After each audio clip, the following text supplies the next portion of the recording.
പല നിയമനിർവഹണ ഏജൻസികളും എന്നതുപോലെ തന്നെ കേരള പോലീസും കാര്യമായിട്ടുള്ള സമ്മർദ്ദത്തിനും ജോലി സംബന്ധമായ വെല്ലുവിളികളും നേരിടുന്നു എന്നാണ് പറയുന്നത്. കേരളത്തിലെ പോലീസ് ഉദ്യോഗസ്ഥരുടെ സമ്മർദ്ദത്തിന് കാരണമായിട്ടുള്ള ചില പ്രശ്നങ്ങൾ ഇതെല്ലാമാണ്.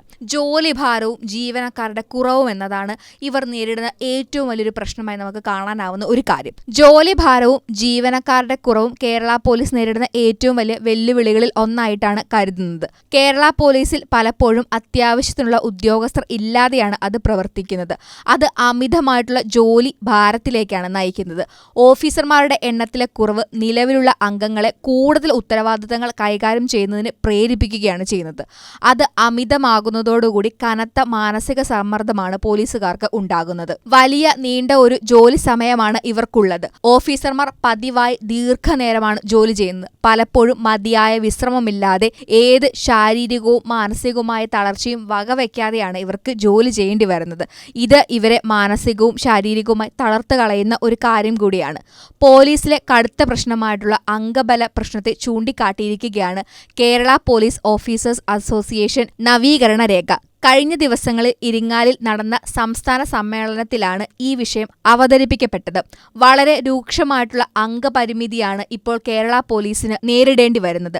കേരളത്തിലെ 484 പോലീസ് സ്റ്റേഷനുകളിൽ 21,842 പോലീസുകാരാണ് ഉള്ളത്. ഒരു സ്റ്റേഷനിൽ ശരാശരി 45 പോലീസുകാരാണ് വരുന്നത്. എന്നാൽ ഇപ്പോഴുള്ള സ്റ്റേഷനുകൾ പലയിടത്തും 35-ന് താഴെ മാത്രമാണ് പോലീസുകാർ ഉള്ളത്. ഒരു വർഷം റിപ്പോർട്ട് ചെയ്യുന്നത് 6 ലക്ഷത്തോളം കേസുകളാണ്. ഈ 6 ലക്ഷത്തോളം കേസുകൾ അന്വേഷിക്കേണ്ടി വരുന്നത് ഈ വളരെ തുച്ഛം വരുന്ന ആളുകളെ കൊണ്ടാണ്. ഇത്തരത്തിലുള്ള കേസുകളുടെ അന്വേഷണത്തിന് മാത്രമല്ല, മറ്റ് ക്രമസമാധാന പരിപാലനത്തിനും അതേപോലെ തന്നെ കുറ്റാന്വേഷണങ്ങൾക്കും ജനമൈത്രിയുടെ ആവശ്യങ്ങൾക്കും സ്റ്റുഡന്റ് പോലീസ് കേഡറ്റ് തുടങ്ങിയ ആവശ്യങ്ങൾക്കും അതേപോലെ തന്നെ പിങ്ക് പോലീസ് തുടങ്ങിയ പദ്ധതികൾക്കും ആകെയുള്ളത് ഈ വരുന്ന ലിമിറ്റഡ് ആയിട്ടുള്ള അംഗങ്ങളാണ്. ഒരു സ്റ്റേഷനിൽ ശരാശരി 59 പോലീസുകാരെങ്കിലും വേണ്ടതാണ്. സ്റ്റേഷനിൽ 56 പോലീസുകാർ ഉണ്ടെങ്കിൽ തന്നെ അവർ 18 മണിക്കൂർ ഒരാൾ ജോലി ചെയ്യേണ്ടി വരും. അതേപോലെ തന്നെ പിറ്റേ ദിവസവും ജോലി ചെയ്യേണ്ടി വരും. ഇപ്പോഴുള്ള അമിത ഡ്യൂട്ടി കൊണ്ടും അതിന്റെ സംഘർഷം കൊണ്ടും ഒരുപാട് പോലീസുകാരാണ് സമ്മർദ്ദത്തിൽ ആവുകയും പ്രശ്നങ്ങളിലേക്ക് പോവുകയും ചെയ്യുന്നതായിട്ട് നമുക്ക് കാണാനാവുന്നതാണ്. പോലീസുകാരുടെ മാനസികവും ശാരീരികവും അവരുടെ സാമൂഹികപരവുമായിട്ടുള്ള വികസനത്തെ ഒരു തരത്തിൽ അല്ലെങ്കിൽ മറ്റൊരു തരത്തിൽ ഈ ഷോർട്ടേജ് ബാധിക്കുന്നുണ്ടെന്നും ഇത് അവരിൽ സമ്മർദ്ദം ഉണ്ടാക്കുകയും ചെയ്യുന്നു എന്നത് പഠനങ്ങൾ പറയുന്ന ഒരു കാര്യമാണ്. ഒരു പോലീസ് സ്റ്റേഷനിൽ ശരാശരി 118 പേർ വേണം. ഇത്രയും പോലീസുകാർ ഉണ്ടെങ്കിൽ മാത്രമേ സുഗമമായി എല്ലാ രീതിയിലും വർക്ക് ചെയ്യുന്ന ഒരു പോലീസ് സിസ്റ്റം ഡെവലപ്പ് ചെയ്തെടുക്കാൻ സാധിക്കുകയുള്ളൂ. എന്നാൽ ഇപ്പോഴുള്ളത് വളരെ കുറഞ്ഞ അംഗബലമാണ്. ഈ അംഗബലം ഇല്ലായ്മ കൊണ്ടും മറ്റുള്ള സമ്മർദ്ദങ്ങൾ കൊണ്ടും വളരെ വലിയ പ്രശ്നങ്ങളാണ് പോലീസുകാർ നേരിടുന്നതെന്ന് പറയാതെ വയ്യ. സേനയിലുള്ള കൊളോണിയൽ അധികാര ഹൈറാർക്കിയും ഉന്നത ഉദ്യോഗസ്ഥരുടെ സമ്മർദ്ദവും രാഷ്ട്രീയക്കാരുടെ സമ്മർദ്ദവും കുടുംബത്തിൽ നിന്ന് വരുന്ന സമ്മർദ്ദവും എല്ലാം പോലീസുകാർക്ക് നേരിടേണ്ടി വരുന്നുണ്ട്. പലപ്പോഴും അമിത സമ്മർദ്ദത്തെ തുടർന്ന് പോലീസുകാർ ആത്മഹത്യ ചെയ്യുന്ന സംഭവങ്ങൾ കേരളത്തിലും മറ്റുള്ള സ്ഥലങ്ങളിലും തുടർക്കഥയാവുക തന്നെയാണ്. സമീപ വർഷത്തിൽ കേരളത്തിൽ പോലീസ് ഉദ്യോഗസ്ഥർക്ക് ഇടയിൽ ആത്മഹത്യാ കേസുകളിൽ ആശങ്കാജനകമായിട്ടുള്ള വർധനവാണ് ഉണ്ടായിട്ടുള്ളത്.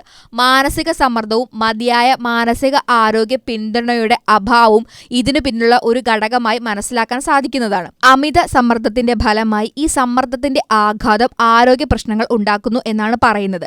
വിട്ടുമാറാത്ത സമ്മർദ്ദം, ഹൈപ്പർ ടെൻഷൻ, വിഷാദരോഗം, ഉത്കണ്ഠ എന്നിവ ഉൾപ്പെടെ വിവിധ ആരോഗ്യ പ്രശ്നങ്ങളാണ് ഈ പോലീസ് സേനയിലുള്ള അംഗങ്ങൾ അനുഭവിക്കുന്നത്. മാത്രമല്ല, കുടുംബ പ്രശ്നങ്ങൾക്കും ഇവരുടെ ഈ സമ്മർദ്ദവും ക്രമരഹിതമായ ജോലി സമയം കാരണമാകുന്നുണ്ട്.